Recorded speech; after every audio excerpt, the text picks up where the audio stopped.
Welcome to the podcast. If you'd like to listen to an ad-free version of this episode and all of our episodes, then search True Crime Today Premium Plus on Apple Podcasts and press subscribe. That's our premium channel where all of our ad-free and advanced episodes live, all in one place. True Crime Today Premium Plus. Search it on Apple Podcasts and press subscribe. Even try it for 3 days free. Where the line between neighbor and nightmare is razor thin. Welcome to Hidden Killers with Tony Bruschi, featuring former prosecutor and defense attorney Eric Faddis. The case of Richard Allen, it is going on, and more questions and answers being brought out in that courtroom, and it really starts to make me wonder, are we going to have a jury that can settle on a single answer here? Joining me to discuss, Eric Faddis, defense attorney and former prosecutor. This is really very interesting. We don't have any sort of cameras in the courtroom, so we're relying on the reporters and the people on the ground. We have attorney Bob Mata, who's there for us right now and checking it out every single day in the courtroom. And what we're learning is kind of interesting. It seems to be going in the way of the defense better than I was expecting it to, just with seeming the lack of evidence that the prosecution has tying Richard Allen to the crime. What's your thoughts thus far? Yeah, I think the prosecution kind of came in perhaps a little overconfident because they had the alleged confessions, but you got to tie that to objective corroborative evidence to show those confessions are reliable. And I'm not sure how much of that they have. And so I think sort of people are wondering like, hey, where's the substance here? What's really going to tie this guy besides someone who might be experiencing mental health issues giving an alleged confession? Judging by all of the decisions that were made by Judge Gall in the years leading up to this, and just the overall attitude and decorum that we had seen out of the prosecution, out of the investigators, it was very much a, like, screw you, we have our case. We're not going to listen to any of your motions. We're not going to grant any of your requests. We got it. And now here we are. And it's like, I'm still waiting. Like, do you have anything that you're bringing to the table here? Or is it's pretty much everything we speculated on that we already knew they had, which wasn't much. And I'm wondering how much of an echo chamber they ended up finding themselves in these past many years to think that their case was as strong as it is. And now we're seeing this thus far. It's not very strong. Yeah, no, Tony, I remember when I was a prosecutor, sometimes, you get in this group think mindset. I tried to stay out of it, but some folks would. And they would say, oh, gosh, this case is strong. It's got a confession. That's all you need. It's a slam dunk. Well, that's not always all you need. And so it's easy to sort of, be among people who are agreeing with you and saying, yeah, your case is strong. Don't sweat it. But once you get to the jury trial, it's sometimes a different story.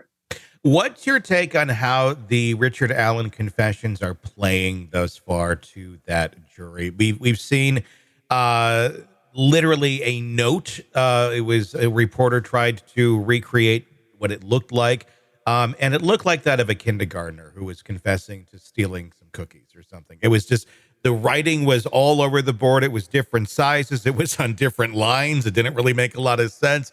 And then at the end, I hope I can tell the parents I'm sorry. It did not seriously look like any sort of confession from any sort of sane person. I know they've added in there saying, well, he said it 60 times as well. Still haven't heard that. We still haven't even heard any sort of audio. If these things happened over the phone, we haven't heard that either. I think that would be kind of a strong piece of evidence that the prosecution would want to bring in there for these slam dunk confessions that they have. Would they not? Yeah. Yeah, exactly. And the prosecution is going to want to try to present evidence that Richard Allen was of sound mind when he was giving these alleged confessions. And that's going to be tough to do as well, especially when you look at what that note looks like. So, a confession is strong. That's always going to have an impact on the jury. No doubt about it. But it's got to be something that's reliable, and it can't be something that's all over the board and questionable. If the audio of him giving those confessions sounds anything like those notes look, it's not going to be very compelling. Why do you think we haven't seen any of this audio yet? Is it going to come out at the very end? Is like their, haha, got you, slam dunk? Or, I mean, we've already talked about this stuff in court. I would think it might have already been, brought to light by now. Or are we not going to hear these confessions? I would think the prosecution would have to try and offer any audio confession that they have to the jury. And it's got to be scrutinized if they do that. We've already several days into the trial. Maybe they're saving it for like a big bang at the end. But I think this jury is sort of looking for, hey, what can I hang my hat on if I'm going to vote guilty? And I'm not sure they have a coat rack to do that. That's a weird thing. They don't really seem to, but they are so gung ho on their prosecution and their attitude of thinking they really got this. Let's talk about no DNA in this case as well. If we have someone who was, they were cut up, they had their throats slashed multiple times, clothes taken off, put on the wrong people. This was a physical situation. This wasn't, somebody just shot him in the back of the head or something or whatnot. There's somebody, whoever did this, got physically involved with them. And there's zero DNA on the victims. There's some hair from a family member that one of them apparently had in their hand, which I find a little weird. But there's no DNA. But this is not always the case. Koberger as well. There's DNA on the knife sheath, but there's no DNA on the victims themselves, at least that they were found. So it doesn't necessarily mean there has to be. But is that kind of weird in a situation like this? I think the jury might find it weird. There's something that in law that's termed like the CSI effect. Jurors want to see forensics. They want to see technical analysis that ties a defendant to a crime. Here, like you said, this was messy. You would expect either DNA transfer onto the skin or onto the clothing. You would expect possibly hairs being left, other things like that. And there's just no evidence of that. And especially when you have kind of a flimsy case that rests on a questionable confession, you want to beef it up with something objective, and they haven't come with it so far. What about some of these, the timelines? There's a lot of questions about the state's official timeline, lots of holes being punched into it from some pretty credible witnesses. I first want to talk about the woman, I believe her name is Betsy. I could be wrong, but I think it is. She went regular hiker of the trail in that area, starts at the trailhead every day, kind of knows what cars that are there, knew what Richard Allen's car was. That wasn't a question. And she is sure that day, Richard Allen's car was not there. It was gone. It was there when she started her trail walk, left the trail about the same time the prosecution's timeline says that the girls are being murdered down the hill. Richard Allen's car, she claims, was not in that parking lot at that point in time, meaning if he was out for his walk like he said he was to the police when he volunteered his information, he was gone by that point in time. How powerful is that, considering that is just eyewitness testimony, and there's other eyewitness testimony in this case that is glaringly inaccurate because both people who saw the same thing have very different opinions. But let's talk about this one first. Yeah, with the prosecution, with respect to timeline, what the prosecution is a bit handicapped by is it's hard to establish a time of death. They have a relative thought as to when all this went down. But to establish the absolute time can be very difficult. The fact that Richard Allen's car was even in the vicinity, even proximal to the time where this happened, is problematic for the defense. I don't think it's determinative one way or the other. Mm-hmm.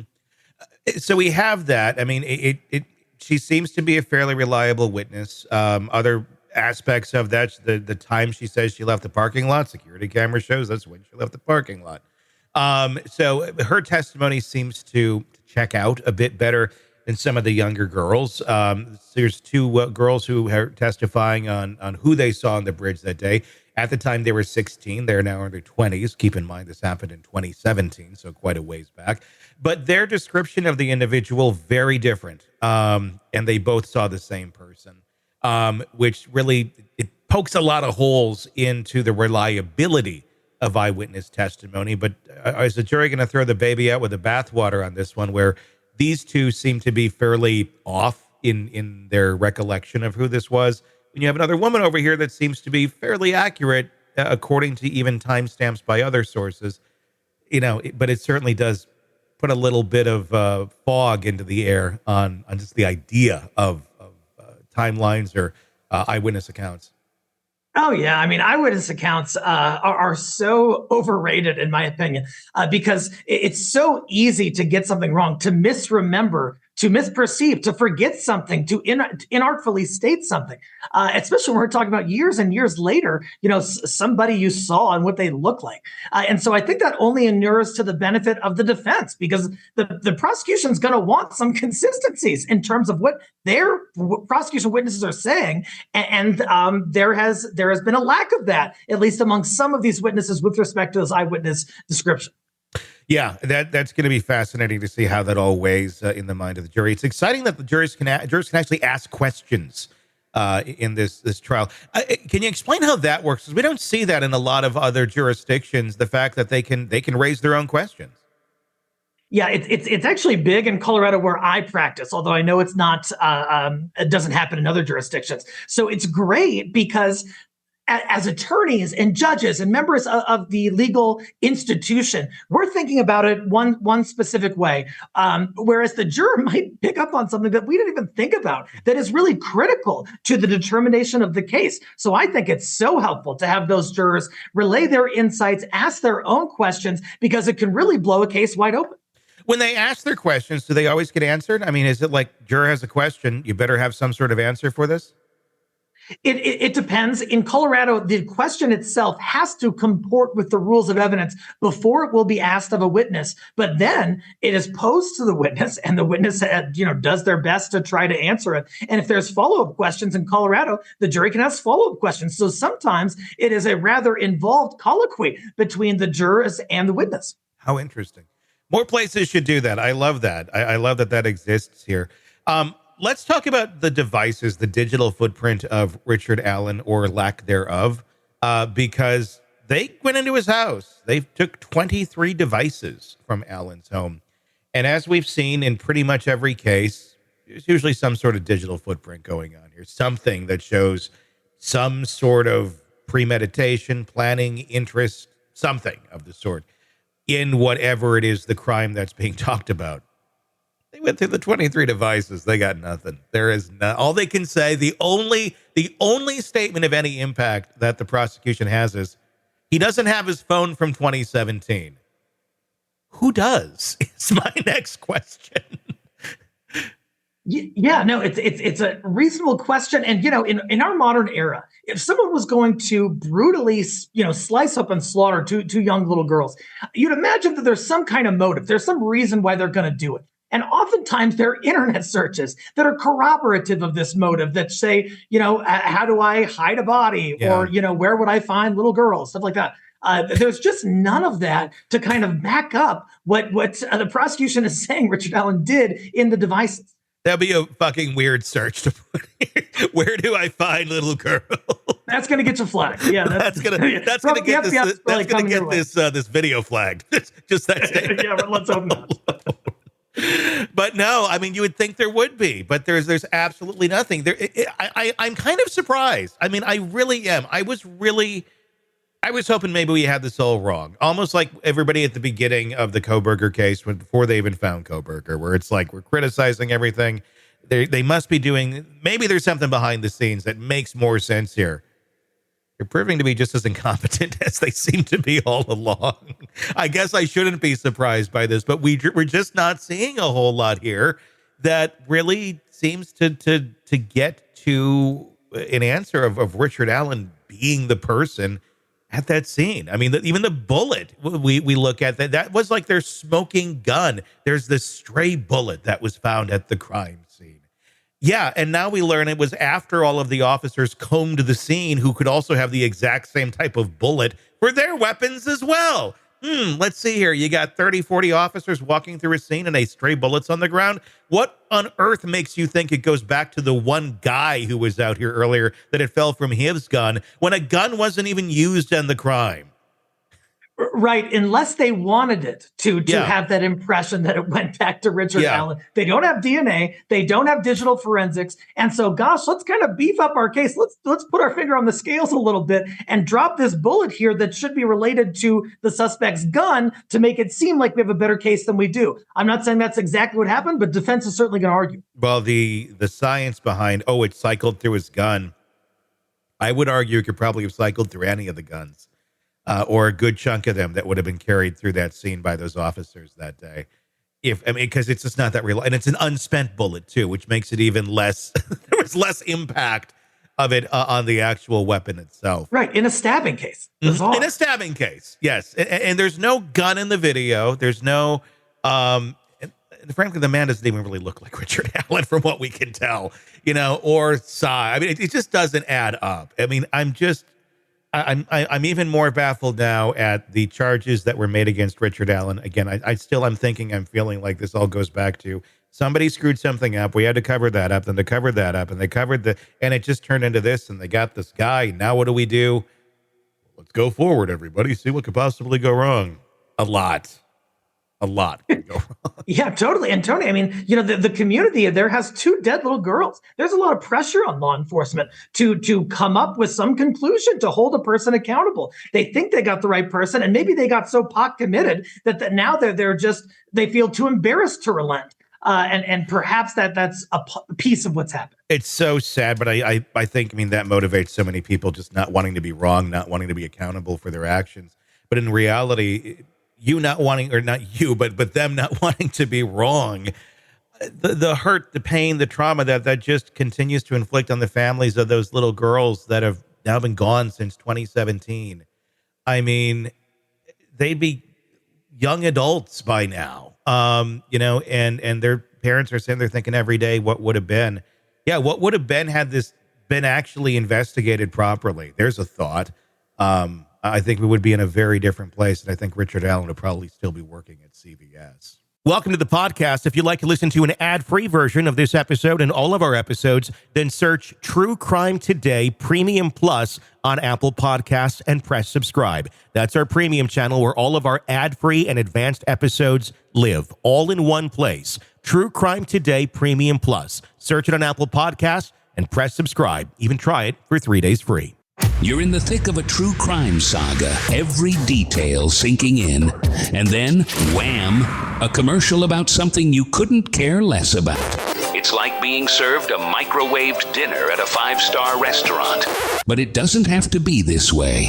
Go for True Crime Today Premium Plus on Apple Podcasts. With True Crime Today Premium Plus, you get uninterrupted, ad-free episodes, extended interviews that dig even deeper into the muck, and early access so you can brag to your friends. It's like ordering the secret menu at a crime buffet. So, search for True Crime Today Premium Plus on Apple Podcasts, subscribe, and savor every twisted detail without interruption.